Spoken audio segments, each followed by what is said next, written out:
Análisis Viva. Un espacio único de la Bolsa Institucional de Valores, donde los especialistas económicos más renombrados ofrecen semana a semana sus perspectivas sobre los mercados financieros. Análisis Viva. ¿Qué tal? Bienvenidas, bienvenidos. Mi nombre es Salvador Leal, director de comunicación de la Bolsa Institucional de Valores, y les doy la bienvenida al podcast semanal Análisis Viva. Recuerden que queremos conocer sus opiniones, preguntas o sugerencias, así que no olviden escribirnos a análisis@viva.mx. En esta ocasión le damos la bienvenida a nuestro invitado, él es Ricardo Aguilar, Chief Economist en Invex. Muchas gracias, Ricardo, por estar con nosotros en este Análisis Viva. Al contrario, Salvador, un gusto colaborar nuevamente con ustedes. Esta semana, creo que la nota que se lleva la semana tiene que ver con el PIB, el crecimiento del PIB de nuestro país. Platícanos un poquito. Pues sí, definitivamente, bueno, empecemos si quieres por la parte global. Hoy conocimos un reporte del PIB también muy positivo para Estados Unidos en el tercer trimestre y esto sin duda puede abonar al crecimiento de México en el periodo, pero como siempre hay que interpretar las cifras con cautela y sobre todo hay que interpretarlas a detalle, ¿no? Sí conocimos un dato del IGAE de agosto para México, el que mencionas, de 1% mensual. Sin duda con una tasa desestacionalizada de casi 5% de crecimiento anual, lo cual es muy bueno. Pero de nuevo, si nos vamos un poco al detalle de las cifras, sí te puedo decir que la parte de manufactura se contrajo a tasa mensual. No se diga la parte de construcción, que registró una caída todavía mayor a la de manufacturas. Digamos que el sector secundario solamente se vio beneficiado por minería y en general pues creció 0% en el mes de agosto. Y lo que sí repuntó de manera muy importante, que hizo que el IGAE creciera a 1%, fue la parte de servicios. Ahora, dentro de estos servicios, vimos que sobre todo aquellos que no se han recuperado aún de la pandemia fueron los que registraron las tasas más elevadas. Estás hablando de transportación, estás hablando de hospedaje, preparación de alimentos y bebidas y algunos otros subsectores que todavía no se han recuperado del golpe del COVID. Entonces, ya cuando analizas un poco las cifras, dices, pues bueno, sí es una cifra positiva, pero el hecho que las manufacturas hayan tropezado, pues sí nos pone a pensar un poco de cómo vienen las cosas para la economía de México hacia adelante. Como te digo, hoy conocimos el dato del PIB de Estados Unidos y podrías decir, bueno, creció más de lo esperado por el mercado, fue 2.6% trimestral anualizado y fue un dato muy bueno. Pero sí es importante aquí destacar que ese 2.6%, pues también al interior de las cifras tiene algunas cosas que no suenan muy bien, como cuáles. El gasto en consumo en mercancías cayó en Estados Unidos por segundo trimestre consecutivo. Y pues bueno, el consumo es el 70% del PIB, se compone de mercancías y servicios y la parte de mercancías cayó. Sobre todo los bienes durables, que son los que digamos que México exporta en términos de automóviles y otros de manera intensiva. Ahora también, si tú le sumas, pues que se debió principalmente a servicios, pues sí te habla de fortaleza que aún tiene la economía de Estados Unidos gracias al avance del empleo, pero, de nuevo, la parte que nos beneficia de exportaciones de mercancías, pues no se ve muy buena, ¿no? Y no se diga el sector residencial que continúa cayendo a tasas fuertes en la economía norteamericana. Son ni siquiera buenas noticias, son noticias que hay que ir desmenuzando para saber hacia dónde mirar, qué decisiones tomar. Como bien dices, parece que cada uno de los sectores está llevando su propio ritmo, ¿no? Y yo creo que me voy a guardar esta pregunta para el final del podcast, pero también para ver, pues, 2023 hacia dónde pinta, ¿no?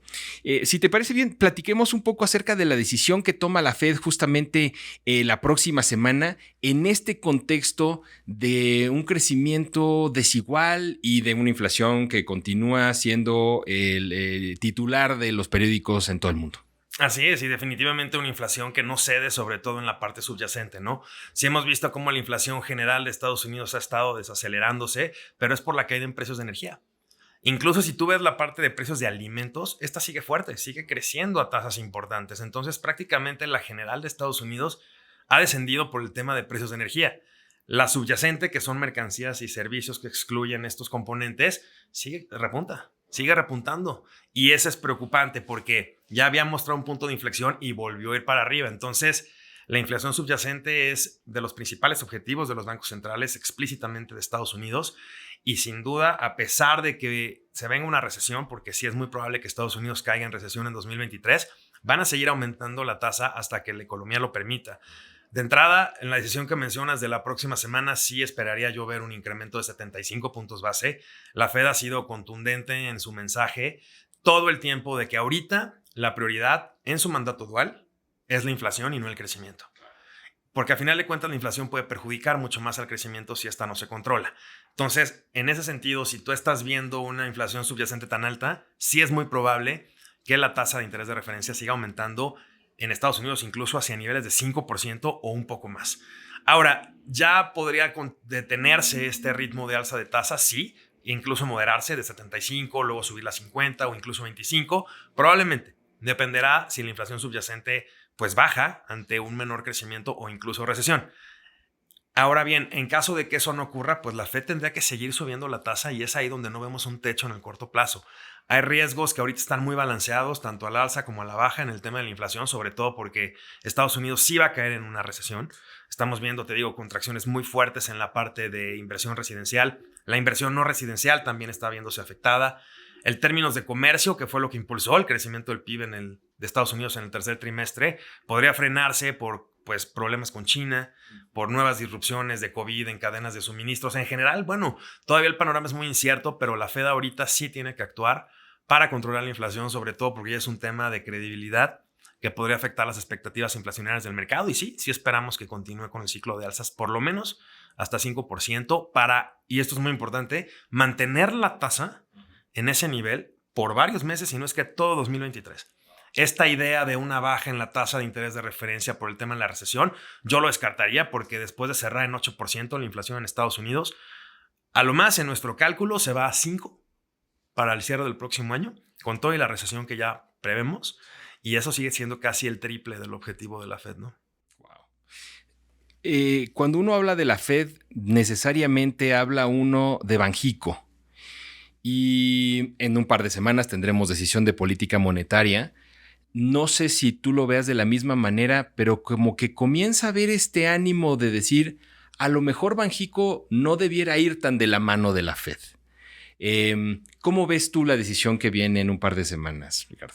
Pues mira, ahorita también tenemos un problema de inflación subyacente en México. También la general ha logrado descender un poco por, bueno, en este caso recortes en los precios públicos del gas, ¿no? Que están administrados por el gobierno, y también, pues digamos, una contención, ¿no? Del precio de la gasolina.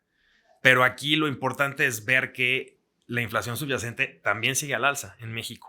Entonces, de hecho, ha habido subgobernadores en el Banco Central, sobre todo el subgobernador Heath, que ha dicho que la inflación subyacente es un problema, y creemos que la Junta se puede alinear en este sentido a continuar con estos incrementos de 75 puntos base, al menos hasta que la tasa llegue a 10,5 de entrada. O sea, probablemente igual podría ser 75, 50 o 2 de 75, pero ya llegando a ese nivel que ya es fuertemente restrictivo, habría que ver si no solo la inflación, sino las expectativas de inflación también empiezan a controlarse, porque ya van 2 años consecutivos que el consenso del mercado estima para la inflación anual niveles a principios de año que son considerablemente más bajos que los que ves a finales de año en estimaciones, ¿no? O sea, en este caso 2022 se esperaba a principios de año que fuera 3% la inflación al cierre de este año en consenso, y estamos ya en 8,5% en el consenso.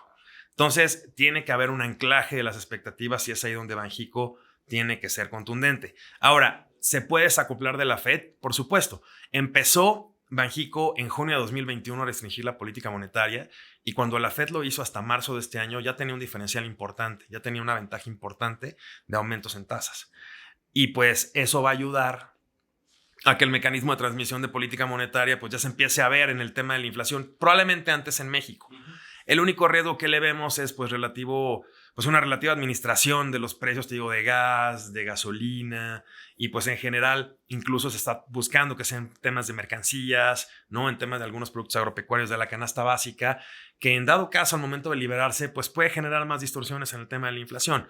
No obstante, sí creemos que ya llegando, por ejemplo, a un nivel de 11%, que es nuestro estimado para 2023, al igual que la Fed, aunque Banxico se detenga antes, por así decirlo, en el incremento de tasas, sí la va a mantener igual que la Fed por lo menos todo 2023 en niveles altos. Oye, justamente cerrando con 2023, ¿cómo están viendo desde tu trinchera el próximo año? Digo, la verdad es que son épocas en donde uno comienza ya a hablar de cierre de año y sobre todo de las perspectivas del año siguiente. ¿Cómo estás en eso? Pues bueno, con relación al PIB de México, estimamos un crecimiento de 0.9%, que sería pues considerablemente más bajo al de 2, un poco más de 2 que ya se va a ver para este año, ¿no? Y para Estados Unidos sí tenemos un crecimiento de 0.1%, o sea, casi cero para el PIB de 2023 por el tema de que sí esperamos ver contracciones del PIB por lo menos en 2 o 3 trimestres del próximo año para que rebotara la actividad de manera importante, también anticipando una posible baja en la tasa de interés de referencia de la Fed hasta 2024, pero el crecimiento de 2023 prácticamente cero para los dos países. En el tema de la inflación, pues después de cerrar en 8,5% este año en México, esperaríamos que se fuera a 5.20 es nuestro estimado puntual para el cierre de 2023 en México, y pues en Estados Unidos entre 4,5 y 5 para el cierre del próximo año, ¿no?